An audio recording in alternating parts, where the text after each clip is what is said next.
Welcome back to Wow Drama Stories, where you get all the drama from a safe distance. Thank you for allowing me to keep you company. And for those of you going about the mundane things in life right now as you listen to this, in case no one has told you recently, thank you for doing the laundry. Thank you for putting food on your family's table and doing jobs that you really don't enjoy, but you do it because you have people in your life that you care about. Not all heroes wear capes, right? That's for sure. So let's get started with this edition of Wow Drama Stories. In story number 1, a woman is concerned because her husband's brother is about to get out of prison, and her husband has some ideas of where he should stay. No prizes for guessing where.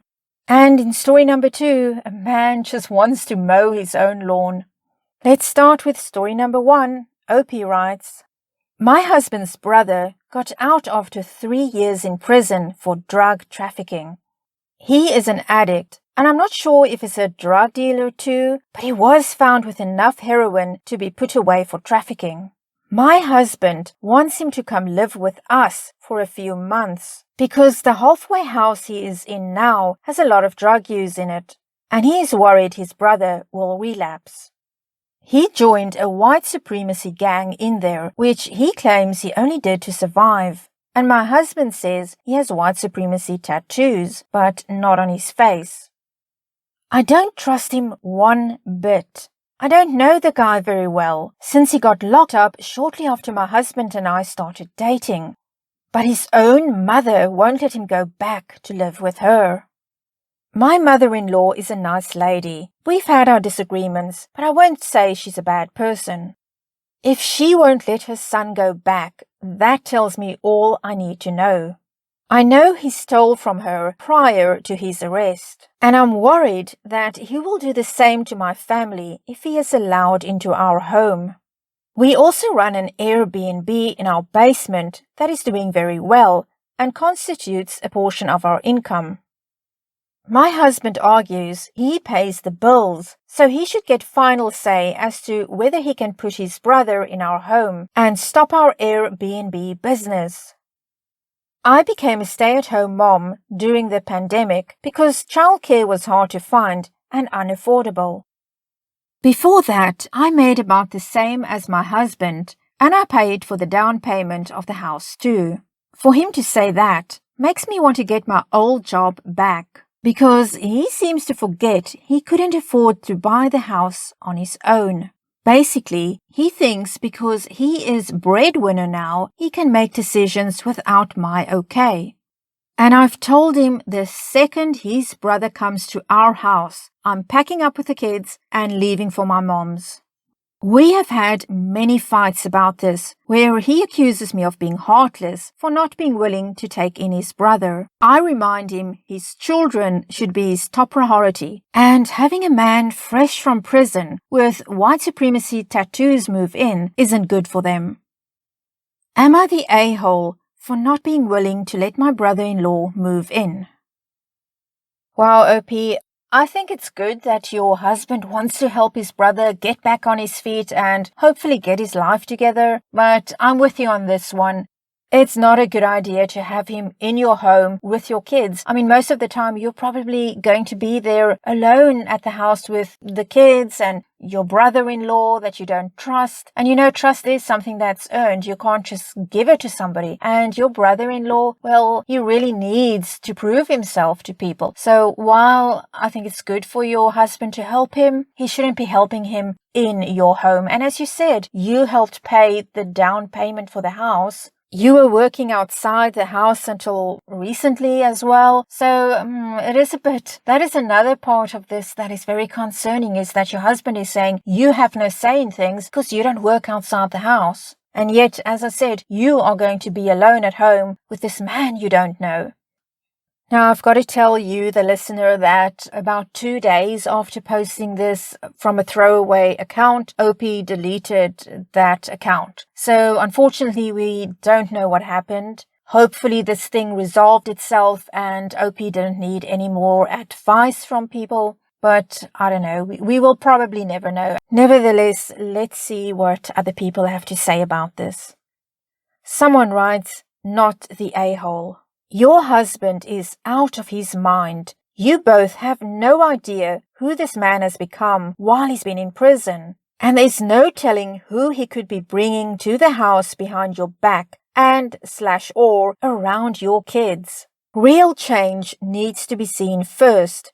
And you also want to tell your husband that CPS could get involved if he is deemed a danger to them at any point.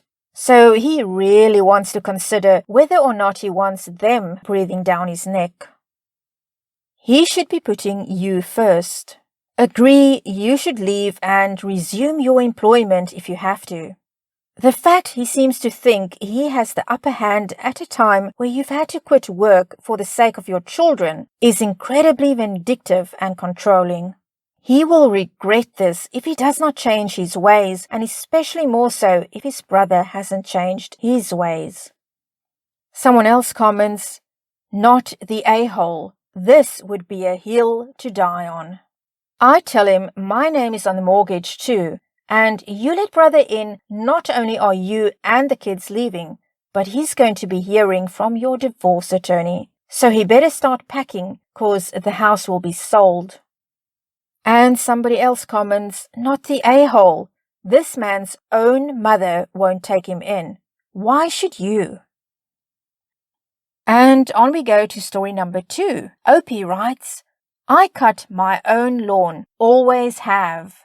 A neighbor kid came to my door last week and asked if I wanted him to cut it for me once a week for $15 each time. I said no. My yard isn't big and it takes me maybe 45 minutes. That's if I'm really thorough. Otherwise, I can get it done in half an hour." Well, neighbor kid left and life went on. Then Sunday, his mom came to my door and offered her son's services again. I said thanks, but no thanks. She went on to explain that he's already doing her yard, my next door neighbor, house between us, and my next door neighbor on the other side, that it would be easier for him to just go straight across all 4 yards, instead of having to do 2, shut the lawnmower off and do the other house. I just kind of shrugged and said, quote, "Sorry, but I'm good," unquote. Today, my next door neighbor brought it up and said, quote, "He's a kid trying to make some extra money. Help him out. Don't make his life more difficult. It's only $15 a week," unquote. Thing is, that's $15 I don't want to spend when I can easily do it myself. Am I the a-hole? Opie, no, I don't think you're the a-hole, and I do think this kid's mother was trying to guilt trip you, play on your emotions, and, well, it sounds like she's rallied the neighbors as well. Some people feel very passionate about their lawn. My significant other would fight anyone who would try to touch his lawn. But let's see what some other people have to say about it. Someone comments, "Not the a-hole. You shouldn't have to pay for something you don't want. They need to respect other people's lives and choices, LOL." To this, someone replies, "I'm a control freak about my lawn, and my husband won't even mow because I'm that bad. It's a character flaw. I admit it, but I just can't help it. I'm not paying someone else to do something I'll just redo myself anyway."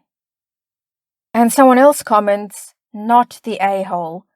Admittedly, I'm kind of a chump for neighborhood kids looking for odd jobs or collecting empties, etc., and usually oblige them. But $15 a week isn't nothing, especially for a chore you seem to enjoy handling by yourself. Maybe next time you have a side project, you can offer him a job for the day, helping you out. I like to see kids who are out there hustling, but I also totally get where you're coming from." Someone else comments, "I'm very particular about how my lawn looks. I cut on the diagonal opposite ways every week to create a crisscross pattern. I have a certain way I angle the trimmer around the edges to give them a beveled look, and we have a lot of landscaping that I need to avoid running over / blowing grass into, etc. Plus, after I'm done, I use the blower to spread the clippings evenly for aesthetics and mulching.